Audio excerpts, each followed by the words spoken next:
क्या किया, राजीव जी ने क्या किया, परिवारवाद क्या होता है, नेहरू जी ने कौन सी गलतियां की, सुना लीजिए फिर खत्म। उसके बाद बेरोजगारी, महंगाई, पीएमओ में हो रहा है उसकी बातें, उसकी चर्चा, जो बैटिंग ऐप के बारे में हो रहा है पीएमओ के अंदर, जो एफसीआई फाइलों में आपके मंत्री महोदय के नाम निकल आए हैं उसकी चर्चा करेंगे। हमारा राष्ट्रगीत है, इस पर क्या बहस हो सकती है?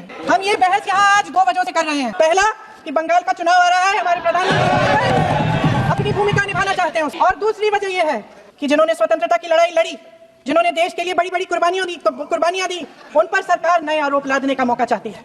सर भाषण बहुत अच्छा देते हैं लेकिन तथ्यों के मामले में कमजोर पड़ जाते हैं। के सामने कुछ तथ्य रखना चाहती हूँ लेकिन सिर्फ तथ्य के रूप में रखना चाहती हूँ। प्रधानमंत्री जी ने भाषण दिया, उसमें उन्होंने कहा कि 1896 में पहली बार गुरुदेव रविंद्रनाथ टैगोर ने ये गीत एक अधिवेशन में गाया। उन्होंने ये नहीं बताया कि क्या कौन सा अधिवेशन था, किस बात से कतरा रहे थे कि ये कांग्रेस का अधिवेशन था।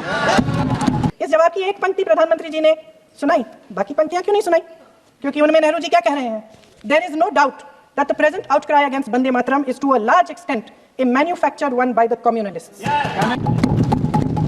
Whatever we do, we cannot pander to communist feelings, but to meet real grievances where they exist. अगर इन्होंने BHEL, गेल, सेल, भाखड़ा-नंगल ये सब नहीं बनाया होता जो आप सब बेच रहे हैं, तो ये विकसित भारत कैसे बनता?